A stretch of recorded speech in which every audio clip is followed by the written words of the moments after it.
오늘 예배 참석하신 모든 분들을 환영합니다. 이 시간 주님의 은혜가 넘치는 귀한 시간 되시기를 바랍니다.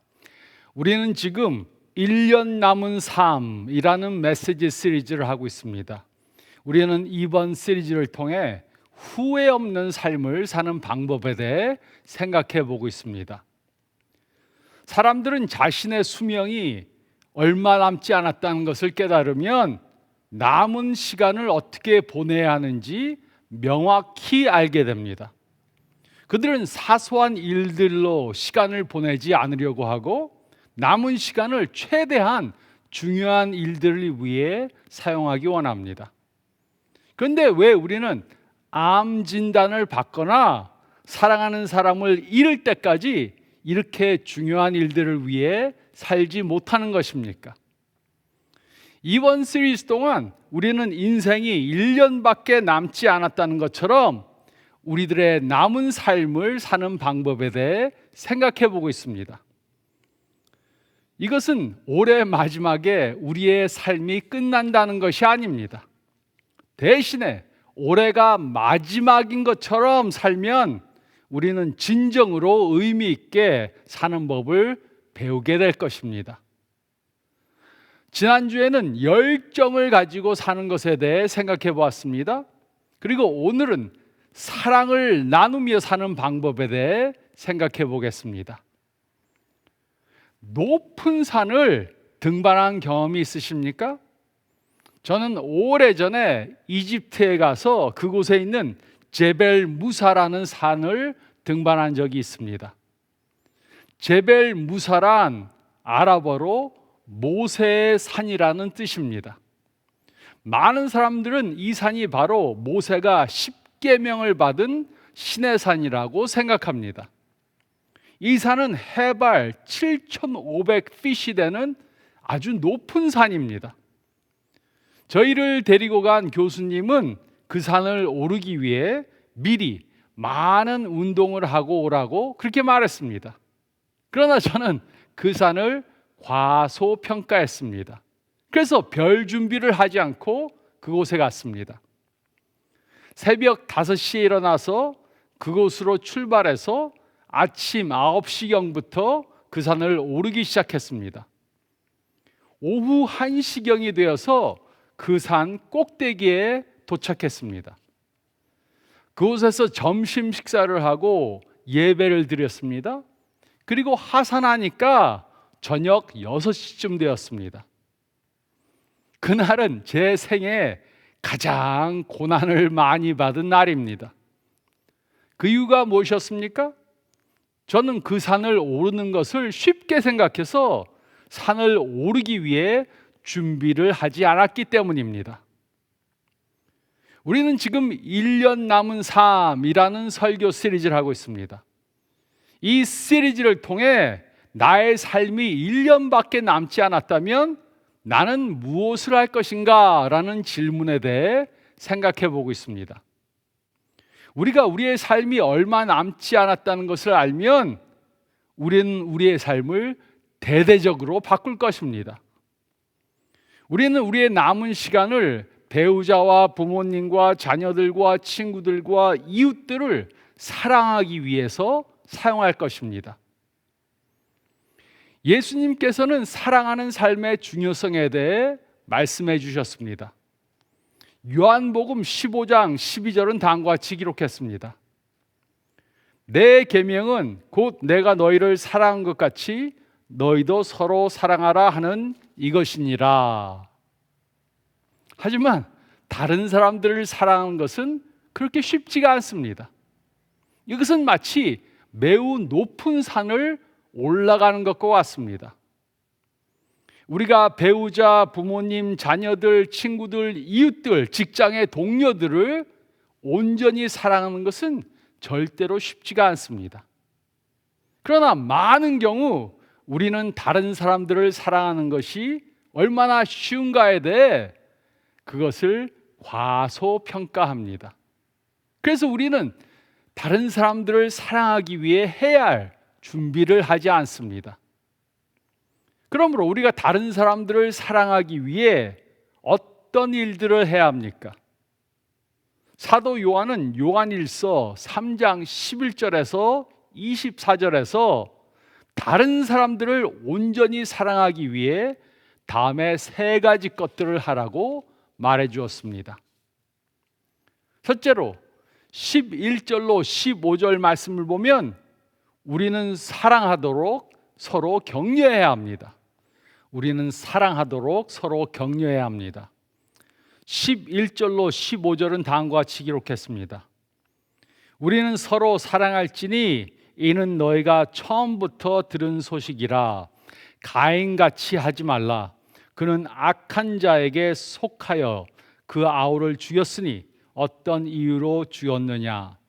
자기의 행위는 악하고 그의 아우의 행위는 의로움이라.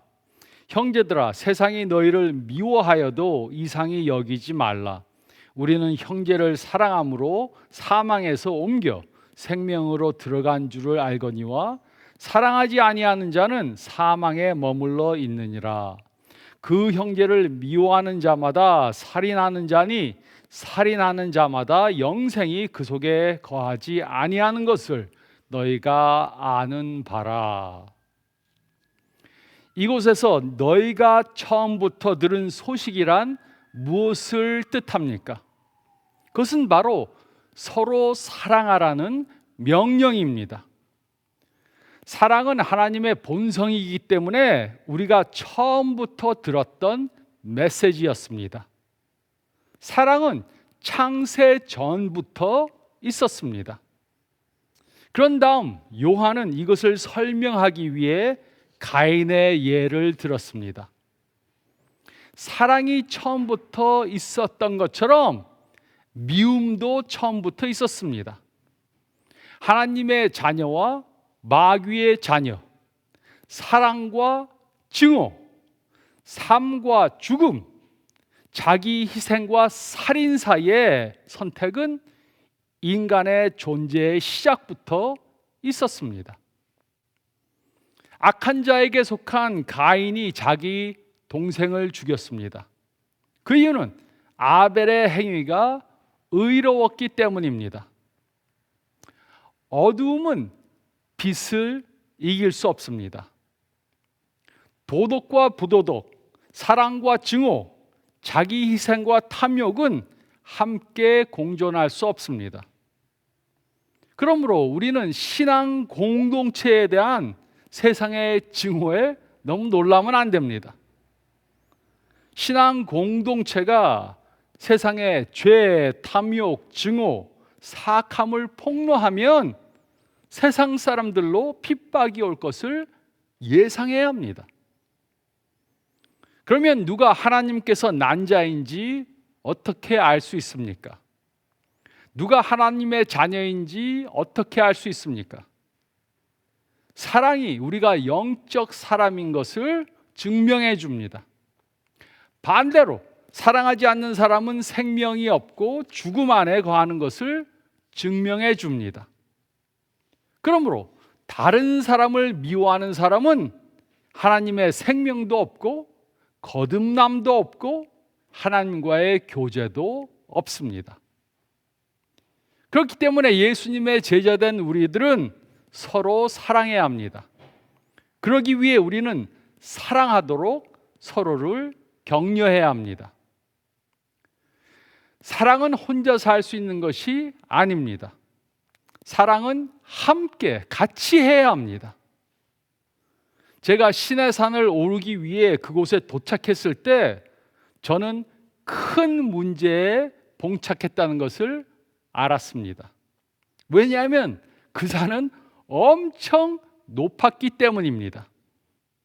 그래서 대부분의 일행들은 낙타를 타고 산 중턱까지 올라가기로 결정했습니다. 저도 10불을 주고 낙타를 빌려 타고 산을 오르기 시작했습니다. 그런데 약 100m를 가다 보니까 일행 중 한 여자가 낙타가 없어서 낙타를 빌리지 못해서 걸어가고 있었습니다.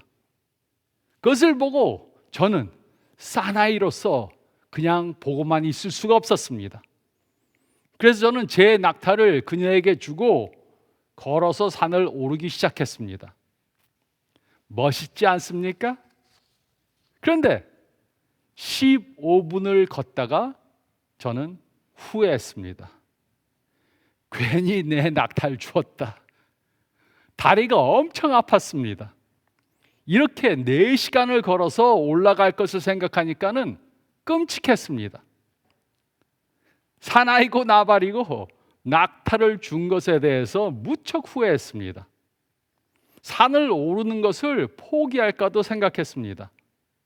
그러나 포기하기 전에 제가 기도했습니다. 하나님, 이 산을 오르고 싶은데 더 이상 못 가겠습니다. 다리가 너무 아픕니다. 도와주세요. 하나님께서는 저의 기도를 금방 들어주셨습니다. 하나님께서 낙타를 보내주셨습니다. 아침 일찍 손님을 태우고 올라갔던 낙타가 내려오고 있었습니다. 그래서 저는 다른 사람들이 그 낙타를 잡기 전에 잽싸게 그 낙타 주인에게 10불을 주고 낙타를 탔습니다. 그리고 그 낙타는 저를 산 중턱까지 데려다 주었습니다. 하지만 산 중턱에 올랐을 때 문제가 끝난 것이 아니었습니다. 첫째로 기온이 너무 낮고 엄청 추웠습니다. 눈까지 내리기 시작했습니다. 둘째로 산 꼭대기까지는 가파른 3,700개의 계단을 걸어 올라가야 했습니다. 산소가 부족해서 숨쉬기가 너무 힘들었습니다. 10발자국 가고 쉬고 10발자국 가고 쉬고 하는 것을 반복해야 했습니다. 그래서 산 꼭대기까지 올라가는 것을 포기하려고 여러 번 생각했습니다. 저는 속으로 모세가 산 꼭대기에서 십계명을 받았다는 이야기도 없는데 이 정도 올라갔으면 되지 않았는가 생각했습니다. 성경에 모세가 산 꼭대기에서 십계명을 받았다는 이야기가 없는데 이 정도 가면 되지 않았나 생각하고 포기하려고 했습니다. 그러나 우리 일행은 서로를 격려하기 시작했습니다. 산에 오르는 것이 너무 어려웠던 것은 저만의 문제가 아니었습니다. 많은 사람들이 너무 힘들어했습니다. 그러나 우리는 서로 포기하지 말자고 격려했습니다. 그래서 결국 42명의 일행이 모두 다 정상에 올라갈 수 있었습니다. 이와 같이 서로에게 격려를 받지 못하면 어려운 일들을 해낼 수 없습니다. 우리가 서로를 격려할 때 새로운 힘을 얻게 됩니다. 그래서 하나님께서는 서로를 사랑하게 만드셨습니다. 배우자, 자녀들, 부모님, 친구, 친척, 이웃, 직장의 동료들을 사랑하기 위해서 우리는 서로를 격려하며 함께 사랑해야 합니다. 그러나 우리들에게는 나 먼저라는 사고방식이 있습니다. 그래서 다른 사람들이 나의 필요를 먼저 충족시켜 줘야지 나도 그들의 필요를 충족시켜 주려고 합니다. 이것이 인간의 본성입니다. 그러나 모두가 전부 다 이런 방식으로 행동한다면 우리는 서로를 사랑할 수 없습니다. 우리는 우리 주위에 있는 사람들을 온전히 사랑하기 위해 이기적 사고방식을 버리고 나 자신만을 위해 행동하는 것을 바꿔야 합니다. 우리가 먼저 사랑의 행동을 보일 때 우리는 다른 사람들에게 사랑하도록 격려해 줄 수 있습니다. 우리는 먼저 다른 사람들을 사랑하고 또 그들로 서로 사랑하도록 격려해야 합니다. 우리는 사랑하도록 서로 격려해야 합니다. 우리는 사랑하도록 서로 격려해야 합니다. 둘째로 16절로 20절 말씀을 보면 우리는 행동으로 사랑해야 합니다. 우리는 행동으로 사랑해야 합니다. 16절로 20절은 다음과 같이 기록했습니다. 그가 우리를 위하여 목숨을 버리셨으니 우리가 이로써 사랑을 알고 우리도 형제들을 위하여 목숨을 버리는 것이 마땅하니라. 누가 이 세상의 재물을 가지고 형제의 궁핍함을 보고도 도와줄 마음을 닫으면 하나님의 사랑이 어찌 그 속에 거하겠느냐. 자녀들아, 우리가 말과 혀로만 사랑하지 말고 행함과 진실함으로 하자. 이로써 우리가 진리에 속한 줄을 알고 또 우리 마음을 주 앞에서 굳세게 하리니, 이는 우리 마음이 혹 우리를 책망할 일이 있어도 하나님은 우리 마음보다 크시고 모든 것을 아시기 때문이라. 진정한 사랑의 시험은 다른 사람들을 위해 자신의 생명을 기꺼이 희생하는 행동으로 확인됩니다. 그러므로 사랑의 표현은 가인의 부정적인 예를 버리고 예수님의 긍정적인 예를 따르는 것입니다. 그러므로 사랑에 대한 요구는 하나님의 명령에서 비롯되며 사랑의 의미는 예수님의 예에서 발견됩니다. 사랑은 다른 사람들의 이익을 위해 자신의 이익을 부인하는 것입니다. 이것이 하나님께서 하신 일을 따르는 것입니다. 그러므로 우리는 다른 사람들을 위해 자신을 어떻게 희생해야 합니까?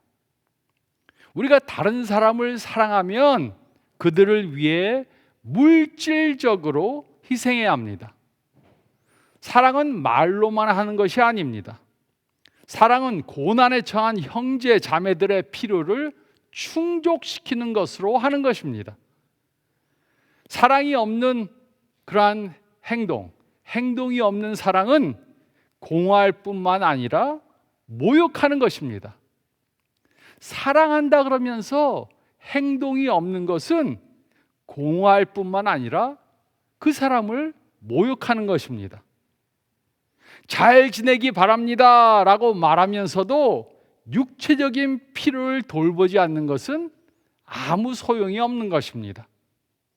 그러므로 우리가 주위에 있는 사람들을 온전히 사랑하기 위해 사랑을 행동으로 표현해야 합니다.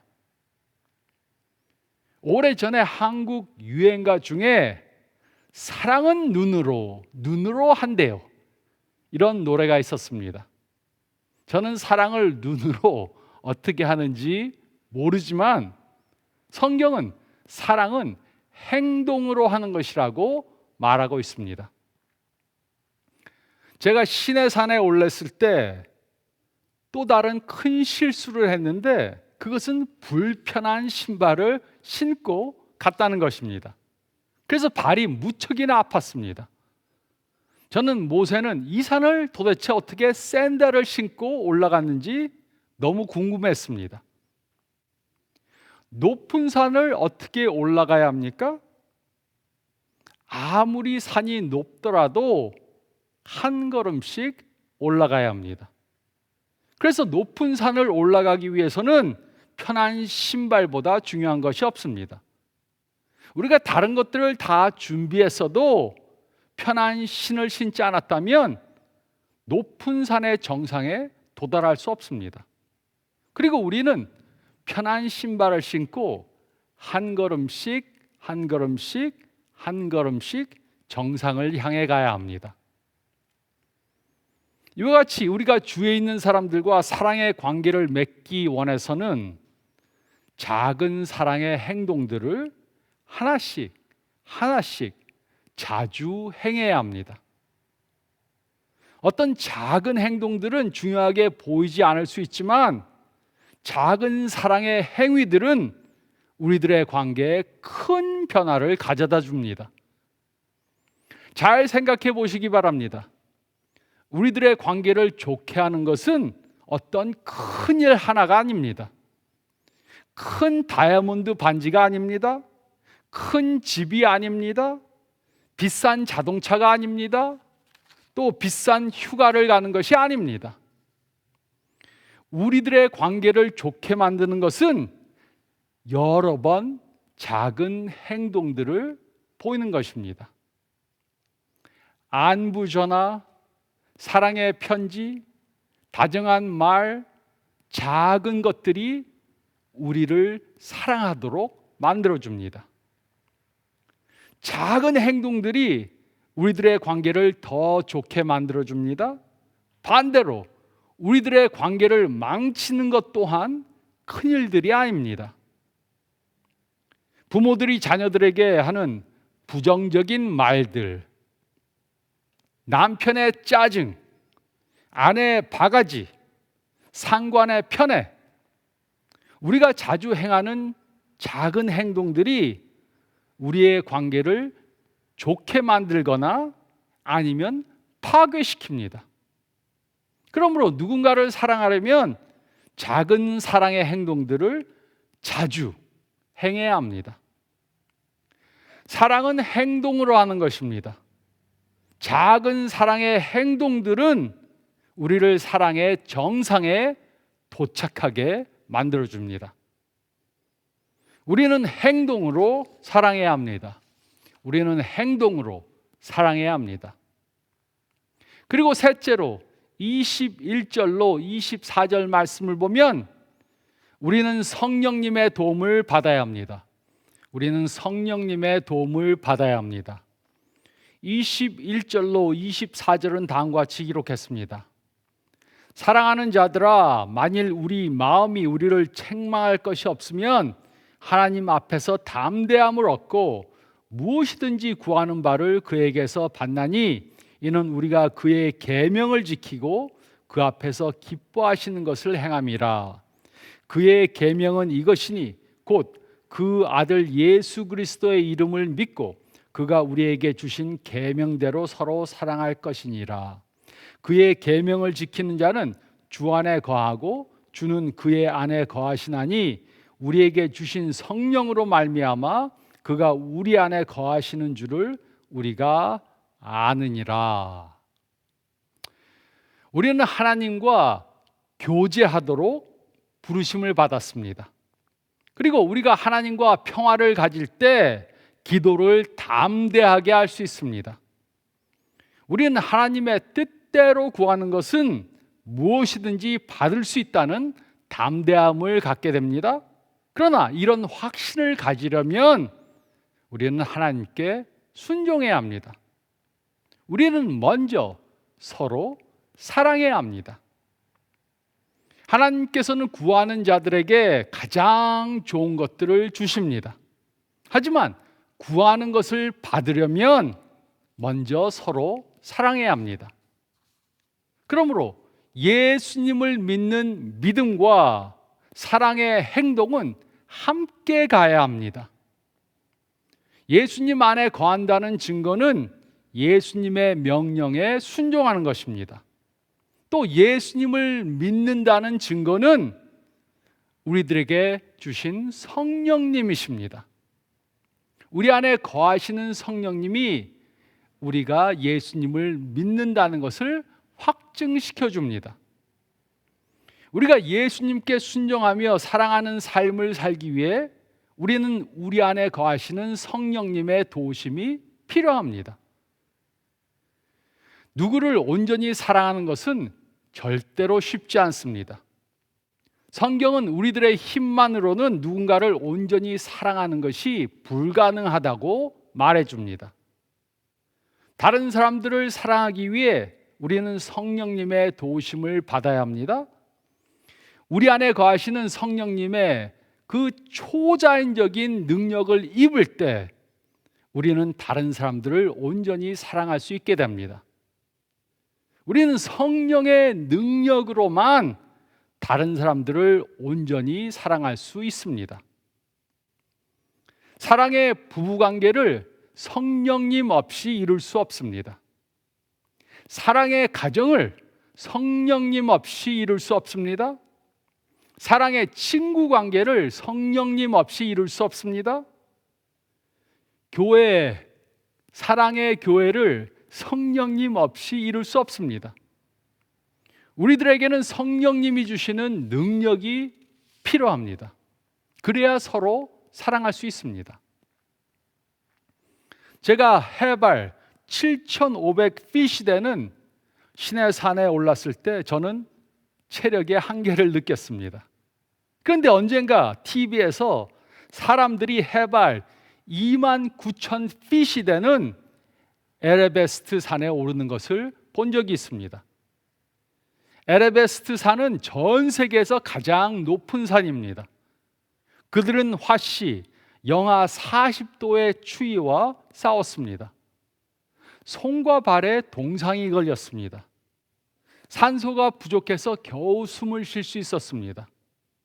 그래서 그들이 그 산을 올라가는 것을 TV로만 보아도 힘이 들어서 저는 냉장고에서 꺼내서 샌드위치를 하나 만들어 먹어야 했습니다. 저는 시내산에 올라가는 것도 너무 힘들었는데 제 체력으로는 에베레스트를 올라가는 것은 절대적으로 부족하다는 것을 알았습니다. 불가능한 것이었습니다. 이와 같이 우리가 누구인가를 온전히 사랑한다는 것은 우리들의 힘만으로는 불가능합니다. 우리의 힘으로 어느 정도는 할 수 있지만 우리가 온전히 그들을 사랑하기 위해서는 우리 안에 거하시는 성령님의 능력이 필요합니다. 배우자를 사랑하기가 어렵습니까? 화를 자주 내고 핀잔의 말을 하고 사랑이 없이 행동하는 것에 익숙해져 있습니까? 그러면 성령님의 도움을 받아야 합니다. 부모님을 사랑하는 것이 어렵습니까? 다른 사람들한테는 잘하는데 부모님과는 자주 짜증을 내며 싸웁니까? 그러면 성령님의 도움이 필요합니다. 형이나 동생을 사랑하는 것이 어렵습니까? 그러면 성령님의 도움을 받아야 합니다. 낳아서 키운 자녀들을 사랑하는 것이 어렵습니까? 그러면 성령님의 도우심을 받아야 합니다. 직장 동료들을 사랑하는 것이 힘듭니까? 그러면 성령님의 도움을 받아야 합니다. 우리는 성령님께 성령님, 저 혼자의 힘으로는 못하겠습니다. 저를 도와주셔서 그 사람을 온전히 사랑하도록 만들어주세요. 이렇게 기도해야 합니다. 우리는 성령님의 도움을 받아야 합니다. 우리는 성령님의 도움을 받아야 합니다. 저는 지난 35년 동안 목회를 하면서 약 150쌍의 결혼식을 주례했습니다. 그러다 보니 결혼 전 상담을 많이 하게 됩니다. 제가 결혼 전 상담을 할 때 묻는 질문 중에 하나가 있습니다. 결혼을 한 후에 우리도 저 부부처럼 아니면 저 가정처럼 되고 싶다, 그렇게 살고 싶다 하는 모범적인 부부나 가정을 알고 있습니까? 이렇게 묻습니다. 이 질문을 하면 대부분의 커플들은 그런 부부나 가정을 보지 못했습니다, 이렇게 말합니다. 그런데 이보다 더 마음 아픈 것은 꽤 많은 커플들이 이 한마디를 더한다는 것입니다. 모범적인 부부는 보지 못했는데 분명한 것은 우리 아버지, 어머니와 같은 결혼 생활은 절대로 안 하겠습니다, 이렇게 말합니다. 그런데 얼마 전에 한 커플이 저를 놀라게 했습니다. 제가 이 질문을 했을 때 신부될 분이 이렇게 말했습니다. 저는 우리 부모님과 같은 결혼 생활을 하고 싶습니다. 또 제가 신랑 될 사람에게 물었더니 똑같이 대답했습니다. 저도 제 아내 될 이 사람의 부모님을 본받고 싶습니다, 이렇게 말했습니다. 그래서 저는 그들에게 부모님이 어떤 결혼 생활을 하고 있는지 물었습니다. 그러자 신부 될 사람이 저에게 이런 이야기를 해주었습니다. 그녀의 아버지는 너무 로맨틱하시고 사랑이 많으신 분이십니다. 아버지께서는 딸이 대학교에 들어가기 전까지 밤마다 자기 전에 딸의 방에 들어오셔서 그녀를 위해 기도해 주시고, 또 방을 나가시기 전에 엘비스 프레슬리의 I can't help falling in love with you. 이렇게 노래를 불러주셨다고 합니다. 그 아버지는 아내에게 사랑을 써서, 사랑의 시를 자주 써서 어머니가 볼 만한 자동차나 아니면 성경책 사이에 넣어두셨습니다. 그리고 결혼 30주년이 되었을 때 아내에게 좋은 식당에 가서 식사를 하자 이렇게 말하고 아내를 모시고 같이 호텔로 갔습니다. 근데 가서 문을 열어보니까 한국과 미국에 있는 친척들과 친구들을 전부 다 초대해 놓았습니다. 또 지난 30년간 쓴 사랑의 시를 모아서 책을 출판했습니다. 저는 이 이야기를 듣고 그 신랑 될 사람에게 자네 참 큰일 났다 이렇게 말했습니다. 그가 아무리 노력을 해도 아내 될 사람의 아버지를 반이라도 따라갈 수 있겠습니까? 저는 얼마 후에 그분을 뵐 기회가 있었습니다. 정말로 그가 사랑이 많은 분이심을 알 수 있었습니다. 그래서 저는 그분에게 물었습니다. 어떻게 그렇게 사랑이 많은 사람이 될 수 있었습니까? 그분은 자신은 원래 사랑이 많던 사람이 아니었다고 말했습니다. 그러나 예수님의 사랑을 체험한 후에 하나님께서 자신을 사랑을 베푸는 사람으로 변화시켜 주셨다고 그렇게 간증했습니다. 누구를 온전히 사랑하는 것은 쉬운 것이 절대로 아닙니다. 그러나 그것은 불가능한 것도 아닙니다. 우리가 다른 사람들을 온전히 사랑하려면 우리는 성경이 가르쳐준 대로 해야 합니다. 우리는 서로 격려해야 합니다. 우리는 행동으로 사랑해야 합니다. 그리고 우리는 성령님의 도움을 받아야 합니다. 그러면 우리는 우리 주위에 있는 사람들을 온전히 사랑할 수 있게 됩니다. 이렇게 함으로 남은 인생을 사랑을 나누며 사는 저와 여러분들이 되시기를 사랑의 근원 되시는 예수님의 이름으로 축원드립니다.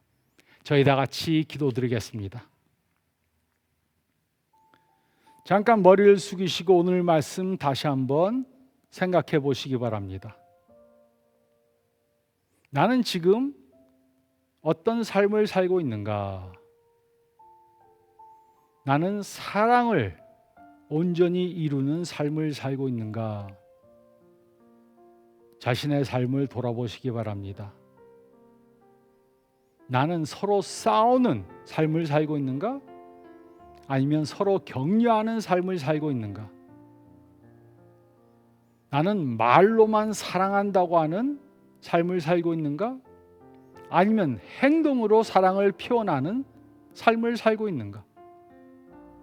또 나는 내 힘만 가지고 사랑하려고 하는가? 내 힘으로만 사랑하려고 하는가? 아니면 성령님의 도우심으로 사랑을 하려고 하는가? 우리들의 삶을 돌아보시기 바랍니다. 그리고 이번 한 주간 동안 이 말씀을 생각하시면서 온전히 사랑을 이루는 삶을 사시기 바랍니다. 제가 기도하겠습니다. 주님, 우리는 고백할 수밖에 없습니다. 우리의 힘만으로는 절대로 사랑할 수 없습니다. 주님, 저희들에게 성령님의 능력으로 사랑할 수 있는 저희가 되게 죄를 변화시켜 주시옵소서.